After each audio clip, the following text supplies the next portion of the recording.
Bien, jóvenes, muy buenas tardes. Vamos a empezar. Creo que es la última clase teórica que tenemos al respecto.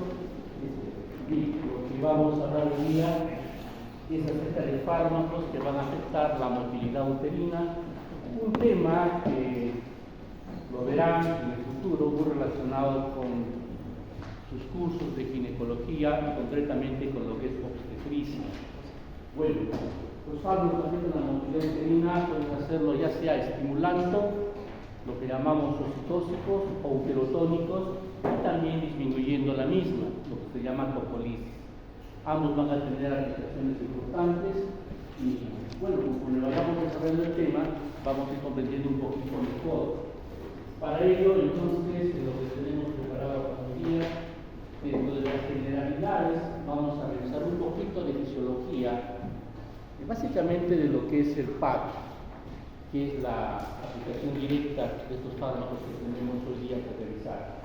Vamos a hablar sobre la oxitocina, elemento hormonal, pero que es básicamente empleado entonces para regular la motilidad uterina. Hablaremos de prostaglandinas, se conoce el rol que tienen. Quizás la aplicación más directa que van a encontrar ustedes es la inducción del aborto, lo que son los procedimientos abortivos. Hablaremos de alcaloides progresores de centeno, drogas clásicas utilizadas básicamente para el tercer periodo del parto. Y finalmente hablaremos precisamente de los agentes tocolíticos que disminuyen la motilidad. Su principal indicación estará pues en aquellos casos en los cuales es deseable demorar el trabajo del parto para de esta manera favorecer sobre todo la maduración fetal. Estamos hablando pues de partos inmaduros o prematuros básicamente, y con esto facilitar pues un buen desarrollo del futuro recién nacido.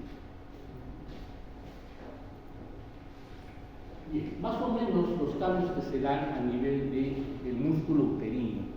El músculo uterino en reposo, porque ustedes lo conocen bien con sus estudios de anatomía, el cuerpo del útero con sus capas musculares correspondientes, la región del istmo y el cuello cervical. Y cómo en el embarazo esta estructura anatómica va variando. Durante el embarazo, prácticamente cuando llegamos al término, especialmente si hablamos de una primigesta, encontramos pues que ha habido modificaciones a nivel del cuello uterino, en el cual la consistencia característica que tiene el cuello uterino ha cambiado, un cuello blando, que posteriormente, conforme ya se establece el trabajo de parto propiamente dicho, se va a borrar, el borramiento que se llama, y posteriormente la dilatación, que es la apertura del canal, a través del cual emergerá pues el recién nacido, el concebido. Cuando ya estamos pues ya a puertas del parto, ya ustedes cómo las modificaciones se han dado, ¿no? Anatómicas y en las denominadas distocias, que son alteraciones del trabajo del parto normal. Algunas de estas distocias tienen que ver precisamente con alteraciones de la motilidad uterina. Ustedes pueden ver acá en los altos, lo revisarán pues evidentemente mucho mejor en su curso correspondiente, pero pueden darse cuenta de las alteraciones que impiden el desarrollo y la disposición final de lo que es el útero en el momento del parto. Todas estas transformaciones implican que se han determinado cambios histológicos, cambios a nivel de funcionamiento y también a nivel de respuesta de lo que va a ser el músculo uterino. Y es más o menos conociendo esos cambios como podemos entender mejor cómo los fármacos de hoy día en nuestra profesión van a actuar. Bien, durante el embarazo, los textos suelen diferenciar 4 fases. Primero, una fase de reposo que empieza desde el momento de la concepción y prácticamente perdura hasta poco antes de que ocurra el parto en sí. Durante este periodo de quiescencia de reposo va a haber pues la participación de diferentes hormonas, algunos otros derivados de todo de tipo prostaglandinas, por ejemplo, que van a tener ahí una acción importante, donde van a asegurar básicamente de que el músculo sea poco reactivo, que esté en reposo, porque facilite el desarrollo pues del producto de la concepción. En una fase 2 de activación, pues vamos a determinar varios cambios y participación también de hormonas que va a determinar que el músculo uterino se va a preparar para lo que va a ser el trabajo de parto, es decir, las contracciones que terminarán expulsando al concebir, ¿cierto? En la fase 3 ya prácticamente entramos a lo que va a funcionar durante el trabajo de parto, los prostaglandinos, oxitocina, CRH y otros. Supuestamente también se dice que ahí hay un proceso inflamatorio que está ayudando a los cambios que se dan a nivel histológico en los tejidos, más propiamente a nivel de lo que sería el istmo del cuello. Y finalmente en la fase 4, que es la fase de involución, donde un útero que creció, se contrajo, expulsó al concebido, al recién nacido, ahora tiene que regresar prácticamente a la forma que tenía previamente a la gestación. Entonces, podemos ver en todo caso la participación de diferentes sustancias. Todas esas sustancias, pues, desde el punto de vista farmacológico, pueden ser modulares y pueden ser punto de partida para diferentes intervenciones.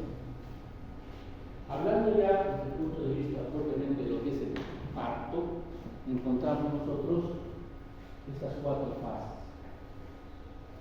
Una fase latente, donde las contracciones uterinas que han sido lentas y poco intensas comienzan a manifestarse con mayor frecuencia y con mayor intensidad y mayor amplitud. Digamos que en este momento es cuando la paciente suele acudir a los centros de salud, y cuando uno hace el tacto vaginal va a decir dilatación 2 y un borramiento del 60%, 80%. Acá hay que diferenciar ciertos procesos que ocurren en la primigesta y en la multigesta. En la primigesta suele haber, digamos, una secuencia entre lo que es el borramiento, es decir, cuando se deja de establecer ciertos límites convencionales para lo que es el cuello, ¿no? Y luego viene la dilatación del mismo, porque en la mujer que ha tenido varios partos, estos procesos de borramiento y luego de dilatación suelen ser simultáneos. Pero bueno, entonces entramos ahí ya a la fase de aceleración, donde vemos que la velocidad de dilatación cervical crece a un ritmo rápido, hay cierta linealidad en algún momento, lo que ayuda a calcular más o menos cuántas horas van a transcurrir desde que la paciente es admitida hasta que llegue el momento del parto en sí, el expulsivo, ¿no? Entonces, ingresa a la sala con 2, 3, 4, 6, 8, 10 de dilatación, que es pues ya el número, los centímetros adecuados para que pueda ya salir breve, ¿cierto? Una fase de deceleración, donde si bien las contracciones van a ser menos frecuentes, van a ser más intensas, y es donde viene pues propiamente el expulsivo, que es el segundo estadio. El segundo estadio es la expulsión del feto. Y el tercer estadio es la expulsión de la placenta, lo que propiamente se denomina alumbramiento. ¿Okay? Cuando hay problemas entonces en esta mecánica de trabajo, pueden enlentecerse, por ejemplo, o podría precipitarse, se van a dar pues circunstancias donde es necesario intervenir. Un enlentecimiento en el trabajo de parto va a significar cansancio de la madre, fatiga, disminución de la capacidad de las contracciones para efectivamente poder expulsar al feto. Entonces allí es necesario, por ejemplo, el uso de oxitócitos o la oxitocina propiamente para reforzar las contracciones y regularizarlas y regresar al ritmo normal, ¿no?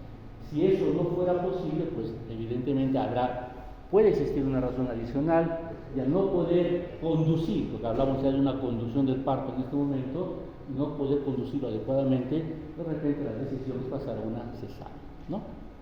Bien.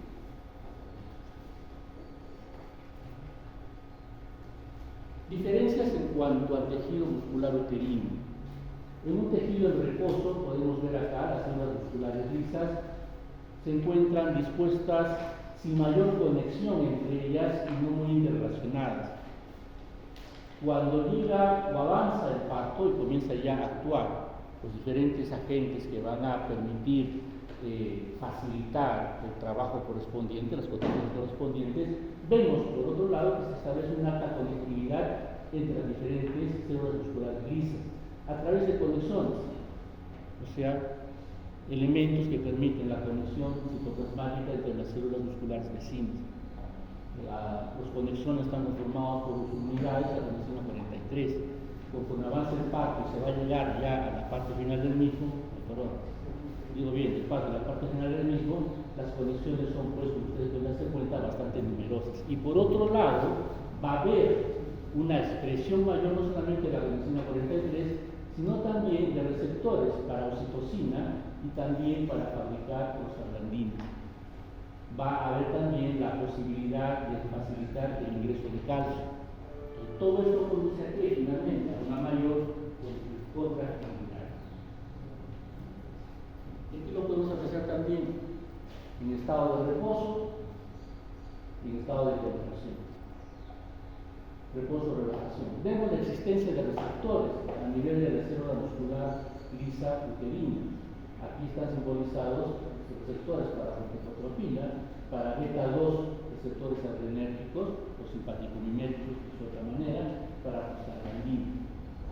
¿Okay? A través de sus receptores ligados a la proteína C, activan la adenosiclasa. La adenosiclasa determina qué cosa, formación de ATP cíclico, ¿no? Y a partir de ahí se va a regular la fosforilación de la cadena ligera de miosina.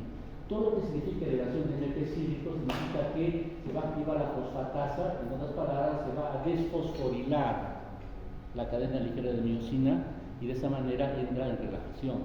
Pero cuando se estimula la contracción, ya sabemos que intervienen otros elementos como la oxitocina, ya no la prostaglandina E2, sino la F2-alfa y también la trombina, se va a estimular ya no la vía del ATP cíclico, sino la vía de la fosfolipasa C, que va a liberar calcio a través de su acción de fosfatidilinositol, lo libera el tejido cytoplásmico, el calcio interacciona con calmimodulina, se va a activar la quinasa, la cadena ligera de miosina, tenemos miosina fosforilada, de esa manera se estimula la contracción.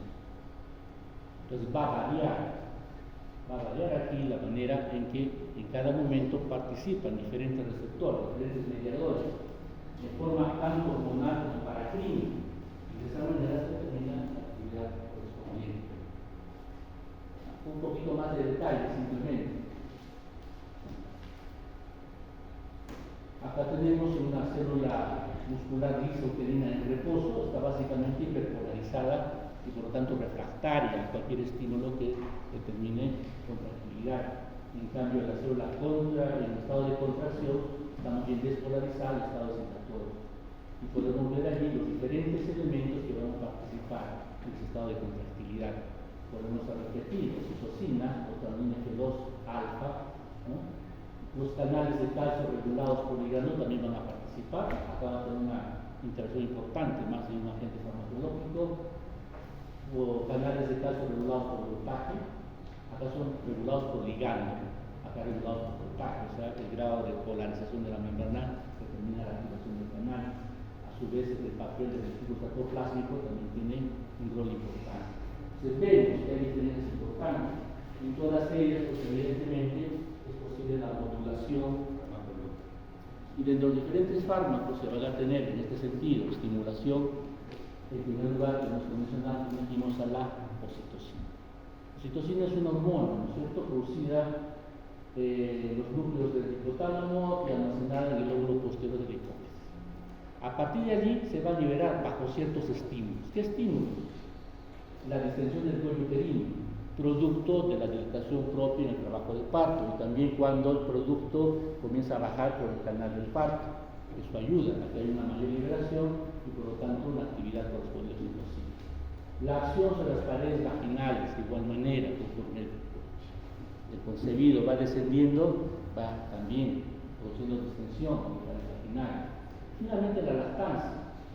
Pero en este caso, la oxitocina ya no va a tener un rol en la contracción en sí del músculo uterino, sino en la contracción de células mioepiteliales para la inyección de la leche. Va a ser común que ustedes, cuando hagan sus visitas de control en las parturientas, cuando las mamás van a dar de lactar, o están dando de lactar al recién nacido, al bebé, van a sentir sus malvijadas, sus contracciones, ¿no? Es un reflejo de esa oxitocina liberada, cuya principal acción sí va a ser para inyectar la leche, pero también va a actuar sobre algunas células que todavía en el útero que estén sensibles y va a producir esas contracciones. ¿Por qué? Porque en ese momento el útero va a estar en ese estadio de involución, va a estar involucionando.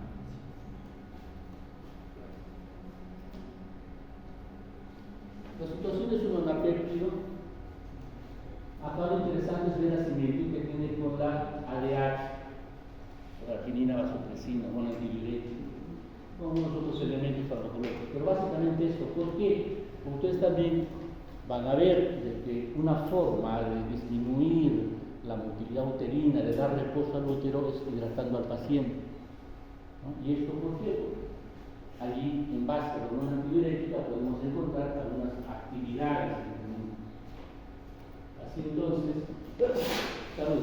la oxitocina tiene sus receptores, en los cuales actuará, acoplados a proteínas GQ11, que activa la fosfolipasa C y toda la vía del inositol fosfato, ¿no es cierto? Bien. Pero también vemos que estos receptores de oxitocina están relacionados con receptores de vasopresina, B1A y B2.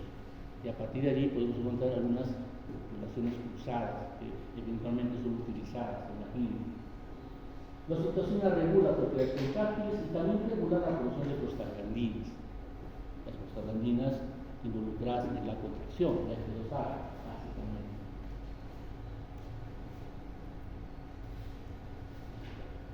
Bien, el capítulo lo tienen en su libro, en uno, es un esquema de las que hemos visto prácticamente con anterioridad. Vemos la célula miometrial muscular isoterina, receptores beta 2, están relacionados con AMP cíclico y por lo tanto esto va a disminuir la motilidad. Y por este lado tenemos receptores para oxitocina y para prostaglandina F2A. Vemos acá los canales de calcio, es decir, que pueden ser modulados. Por un lado, los canales de calcio abiertos por ligando tienen una acción importante a través del sulfato de magnesio. Y con los bloqueadores de canales de calcio, al regular la cantidad de calcio disponible para la contracción, más bien tiene un efecto tocolítico. Eso lo veremos después. Acá es donde ahorita estamos enfocando en esta parte.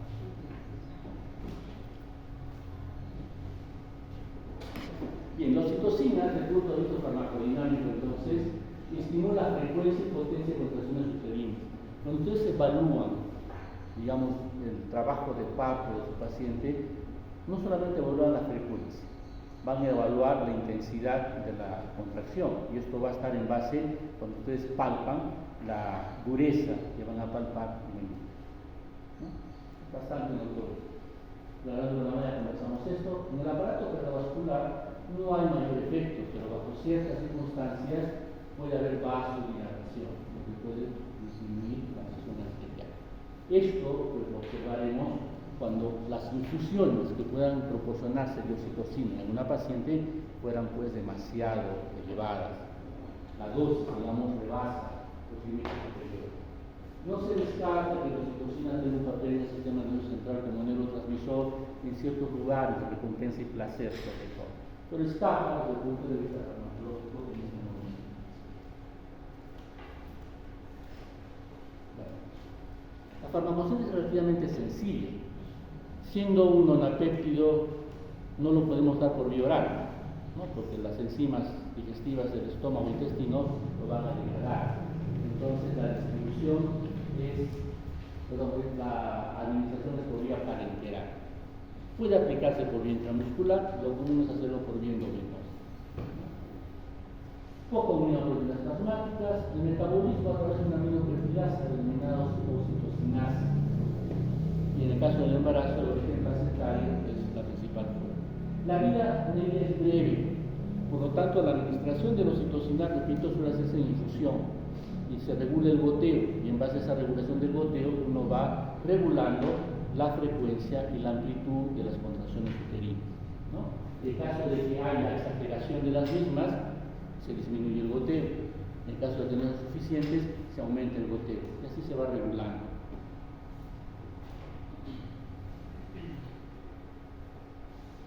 Indicaciones: inducción, un parto a término, pero un embarazo a término, las 42 semanas, y no hay parto. Ya corre el riesgo de que ya se nos excede el tiempo. Evaluada la paciente se encuentra que está en las mejores condiciones, algo podría haber por lo cual no inicia el mismo. Entonces a la paciente se le coloca una vía, se le coloca oxitocina, se le va administrando la misma y llega un momento en que el trabajo de parto inicia. Eso se llama inducción del trabajo de parto. En otras pacientes el trabajo de parto ya se inició, pero lastimosamente, por alguna razón, después de 3-4 horas las contracciones disminuyen en frecuencia o intensidad. Vemos que no hay mayor anomalía, no hay mayor problema, entonces se vuelve a administrar oxitocina, y esa es la conducción del parto. Entonces, inducción es una cosa, conducción es otra. Tercer periodo del parto es el alumbramiento, o sea, es la expulsión de la placenta. En el contexto coloquial común hablamos de alumbramiento como si fuera el nacimiento. Técnicamente alumbramiento es expulsión de la placenta. El primer periodo del parto es el borramiento y dilatación. El segundo periodo es la expulsión. Sale el feto, sale el recién nacido. El tercer momento es alumbramiento, expulsión de la placenta. Esto se acompaña de fuertes contracciones del útero que terminan de expulsar las membranas placentarias y en esa contracción se colapsan todos los vasos sanguíneos del útero y de esa manera se va cortando cualquier riesgo de hemorragia que pueda haber postparto. En la lactancia, eventualmente, oxitocina en forma de spray para facilitar la digestión de la leche.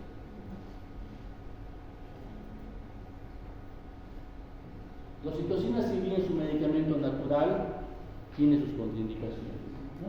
La primera de ellas podría haber hipersensibilidad al fármaco, lo cual es un poquito raro. Hiperactividad uterina. Si ese útero está más bien contrayéndose en forma acelerada y muy intensa, si ustedes le dan oxitocina, las linfas van a ser mayores. Peligro, rompimiento uterino, una catástrofe. Sufrimiento fetal es la otra causa importante. En cada contracción que realice el útero va a limitar el aporte sanguíneo que llega al feto. Si las contracciones son seguidas y poderosas, la contracción determina menor oxigenación del feto. Si el feto ya está sufriendo, pues esto es mayor. Indicación para cesar. Desproporción fetopélvica significa que el producto es demasiado grande para el canal del parto.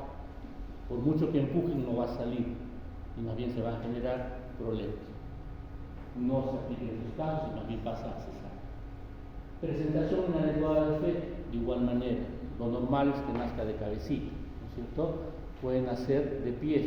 Con la pericia no resuelve el problema. Pues pueden nacer atravesado, como quien dice de hombro. Eso no va a salir, ¿no? Anomalías placentarias, prolapso del cordón umbilical, pero si no tienen son otras condiciones también en las cuales es mejor la cesárea.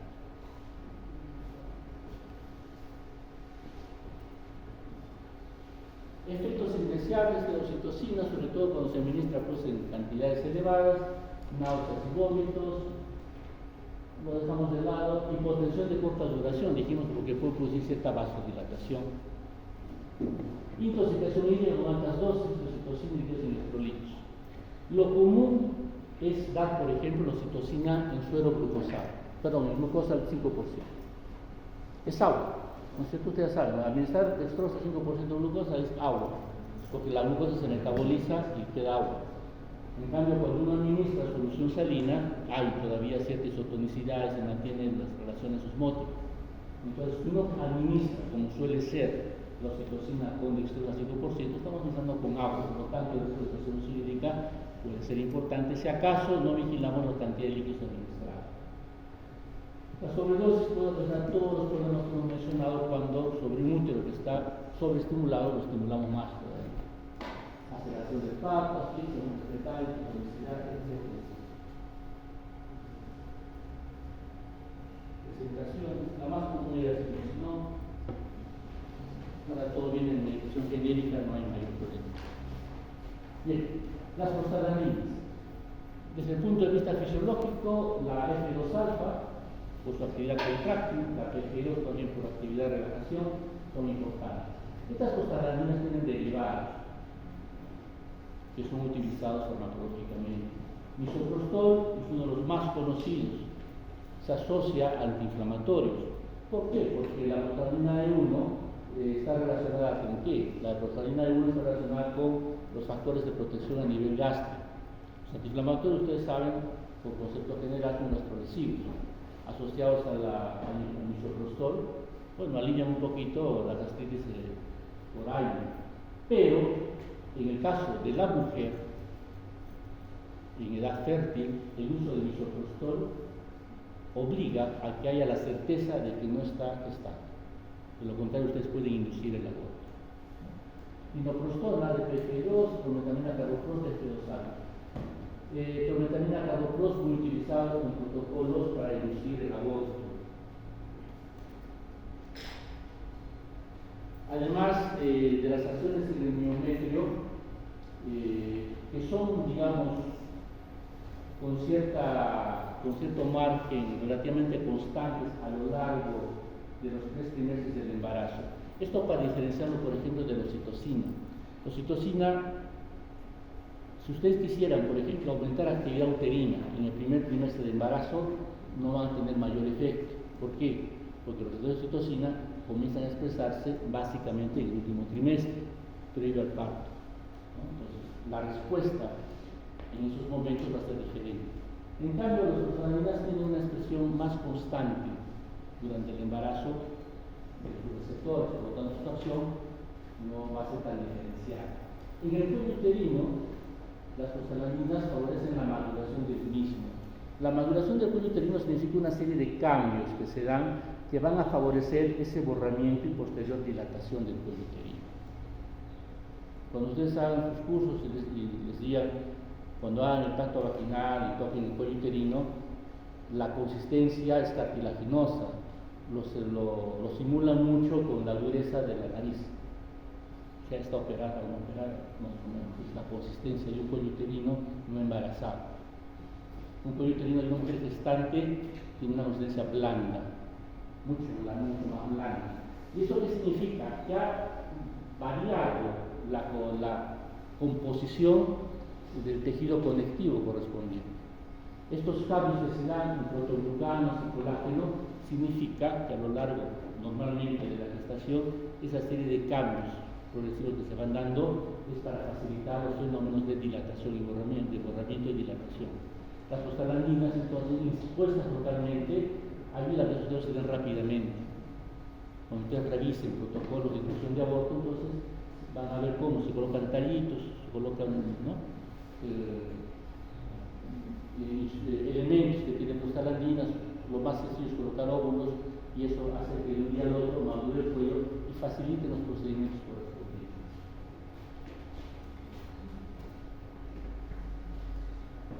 Bueno, dentro de sus aspectos indeseables, incluyendo lo que es toxicidad, recuerden que las prostaglandinas tienen todo un rol fisiopatológico, ¿no es cierto?, en sus fenómenos inflamatorios. Entre otras cosas, estimulan la actividad del músculo liso. Dados en forma sistémica, van a actuar en el músculo liso gastrointestinal, en el músculo liso geniturinario, además del uterino, propiamente dicho. Esto facilita la aparición de espasmos, cólicos, diarrea, ¿no? Las prostaglandinas están inmersas en la fisiopatología de la fiebre, que también puede producir fiebre. El músculo liso, al generarse estimulado a nivel pulmonar, los espasmos. Si el paciente tiene un componente asmático, un componente tipo EPOC, evidentemente se van a ver estos estimulados. Y otros elementos también de uso oxitóxico son los alcaloides del colesterol de centeno. El colesterol de centeno es un hongo que solía parasitar los granos de centeno, y esto ocasionó una serie de epidemias en diferentes momentos de la historia. Bueno, dentro de estos alcaloides que derivan de este hongo, la ergonomina y la ergonomina son alcaloides no polipeptídicos. Químicamente hay diferencias, vamos a ver diferencias entre los derivados correspondientes. Los que van a tener actividad en el músculo uterino son estos, los no polipeptídicos, especialmente al final del embarazo. Medicamentos de muy difícil manejo, aunque la farmacología popular antigua, el uso adecuado por ciertas comadronas y por ciertos conocedores podía ayudar en algún parto, pero eran más los elementos que conducían a accidentes y otros. Considerando que los otros alcaloides del grosor del centeno tienen actividad fotorreceptora, especialmente adrenérgicos, en este caso los que corresponden a actividad oxitóxica no tienen actividad de bloqueo adrenérgico, es decir, no van a producir vasodilatación. Bueno, acá más o menos. Estos son las dos estructuras típicas básicas de los alcaloides del grosor del centeno, de tipo amina y de tipo polipeptídeo, alcaloides peptídicos. Estos dan origen a algunas sustancias psicoactivas y por otro lado a los que son utilizados en el tratamiento de la migraña, Sologran, en su momento doctor Valdés. Y los otros, sobre todo están involucrados en lo que es el manejo, pues ya propiamente de los opositores que estamos hablando el día de hoy. Aquí la posibilidad de acción sobre diferentes receptores de monoamina, que es el agente más utilizado, está remarcado en el cuadro, receptores de dopamina, serotonina y la capacidad de estimulación del músculo.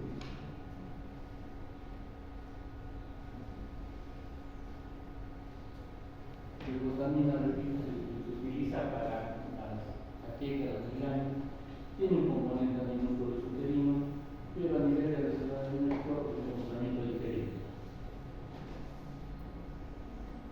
Bueno. Desde el punto de vista farmacocinético, que hay que recalcar, se puede dar por vía oral y por vía parenteral, ¿no? La absorción en todo caso por vía oral es rápida, completa, 10 minutos uno ya puede notar efectos, metabolismo hepático. Es interesante considerar sus efectos pues, en la paciente. Su uso no es para el parto en sí, sino para el tercer periodo, es decir, la expulsión de la placenta. En estos casos se suele inyectar, ¿no?, por vía intramuscular. Una vez que ya salió el bebé, se inyecta la ergotamina, y esto va a facilitar en términos de unos minutos una fuerte contracción con eliminación de la placenta. Y posteriormente se va a utilizar para lograr una buena involución uterina, ¿no? Una vez que ya ocurre el parto, el útero progresivamente se contrae regresando a su tamaño normal, pero mientras tanto está expulsando cosas que han quedado dentro, lo que se llama loquios, ¿no? Entonces es usual que en los primeros días después del parto la paciente reciba su refuerzo de ergometrina para eliminar los loquios y evitar, por otro lado, un sangrado que pudiera presentarse y favorecer la involución uterina.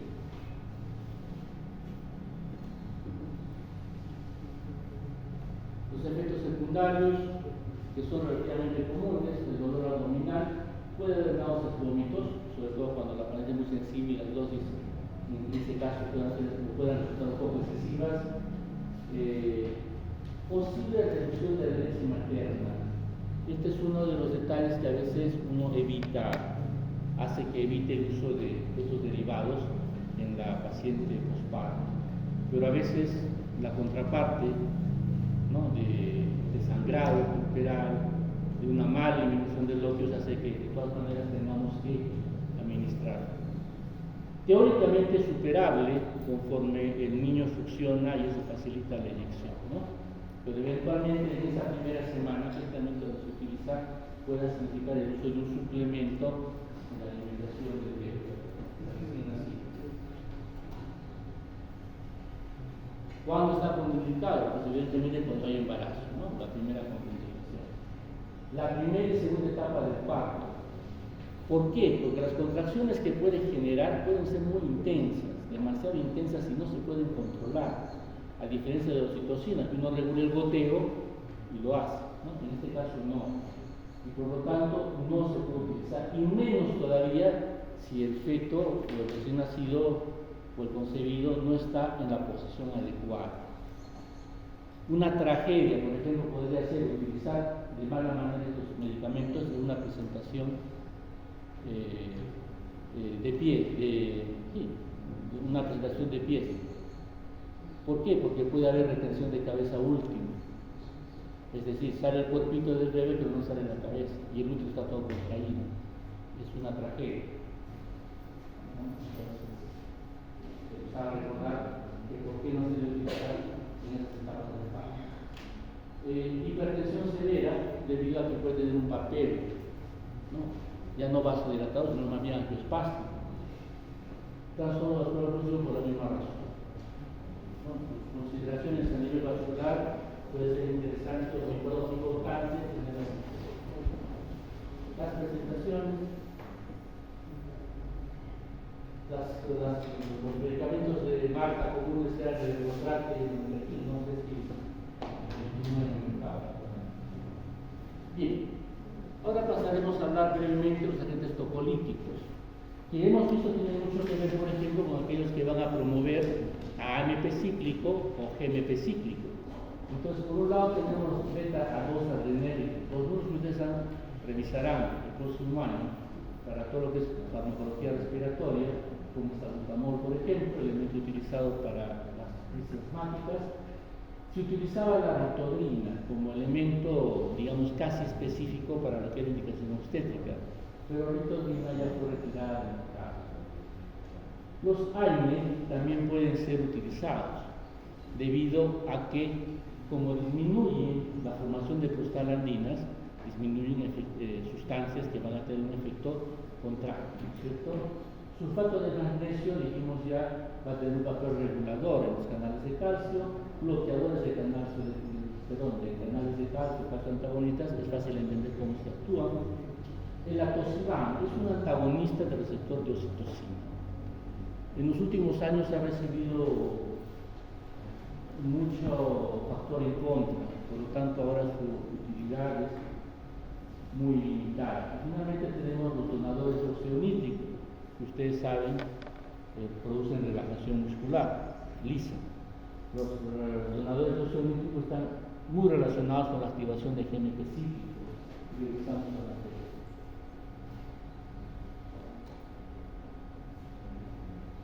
Nuevamente la figurita y el esquema correspondiente de su texto ayuda a revisar entonces los elementos aquí con oxionítrico que genera GMP cíclico, los agonistas beta-2-adrenérgicos facilitan la acción del GMP cíclico, tanto el GMP cíclico como el MP cíclico van a inhibir a la quinasa de la cadena ligera de mioxina, desfosforilada no va a tener una buena contracción, ¿no? Por otro lado tenemos los receptores de oxitocina y acá el atosiban es el que va a inhibir. Tenemos las prostaglandinas que son inhibidas por los AINE, que son inhibidores de ciclogenasa. Y de esa manera tocamos toda esta vía. Y por este lado, donde están los canales de calcio, tanto los regulados por ligando como los regulados por voltaje, también pueden ser, digamos, procesados o manipulados tanto por sulfato de magnesio como también por los bloqueadores de canales de calcio.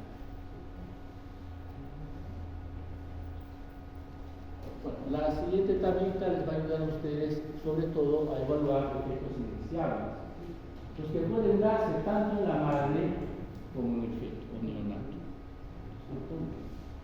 Y las contraindicaciones. Entonces esta tablita yo lo voy a sugerir que la revisen porque esta suele salir preguntas. En el caso de ustedes, pues lastimosamente resulta un poquito de esfuerzo para recordar. Cuando antes hacíamos esta clase después de del curso más grande, entonces era prácticamente un repaso, porque ustedes en ese curso llevaban agentes agonistas adrenérgicos, llevaban bloqueadores de canales de calcio y otros más. Entonces simplemente hacíamos énfasis en lo que concernía a lo que está mal y también cómo podía retrasar el efecto. Entonces hay efectos, por ejemplo, en los niveles de oxigenasa, que no son los AINE, pues la gastritis, el reflujo gastroesofágico, vómitos, que son, digamos, efectos conocidos, fácilmente deducibles. En el efecto, ¿qué problemas podría haber? Si es un efecto a término, el cierre prematuro del conducto arterioso, por ejemplo, sería un efecto importante. ¿no? Aquí tenemos el atosivar, antagonista del receptor de oxitocina. Entonces acá sí hay, como les decía, controversias. Algunos metaanálisis de más de una han demostrado que no hay mayor ventaja en utilizarlo y por lo tanto se ha desestimado ya su uso prácticamente. Donador de presión límpico, hipotensión, rubefacción, mareo. Y por otro lado puede producir hipotensión arterial, lesiones cardíacas dependientes de una baja fecal, etc. La topólisis siempre es necesaria, no siempre, es más, la topólisis puede tener contraindicaciones. Una contraindicación sería cuando hay pues muerte fetal, no tiene razón en ese caso evitar el parto. Anomalías fetales letales, una anencefalia por ejemplo, no tendría razón en demorar el parto, no tiene que favorecerlo lo más pronto posible. Eclampsia, preeclampsia son estados importantes, característicamente hay hipertensión. La diferencia entre preeclampsia y eclampsia es la que eclampsia acompaña de convulsiones, presión elevada, edemas, etc. Pues acá hay problemas importantes donde la solución es un rápido parto, una rápida cesárea. Entonces ahí limitar el infarto no tendría cabida. Sangrado materno, inestabilidad hemodinámica, poliomielitis es una complicación grave. Esto significa básicamente que ha habido rotura de las membranas placentarias, contaminación de afuera hacia adentro, hay una infección que está pues prácticamente generando una sepsis. Entonces ahí la solución va desde rápida evacuación del útero hasta una esterectomía. Ruptura prematura de membranas también suele ser una contraindicación. Además que la misma rotura de membranas facilita el parto. Esa rotura de membrana es una puerta abierta para contaminación, por lo cual no se sugiere contener la misma. Pero, ya ustedes acá hay un asterisco que dice que si no hay infección materna, puede considerarse, si es que acaso el parto fuera antes del término, para favorecer la administración de esteroides, que son los que favorecen en la maduración del pulmón fetal, ¿no? Generalmente cuando uno hace topólisis lo hace por breve tiempo para poder administrar precisamente los corticoides y favorecer la maduración fetal, de esta manera aumentar la posibilidad de sobrevida de un fetillo. Muy bien, eso es todo lo que nosotros queremos presentar entonces en esta clase.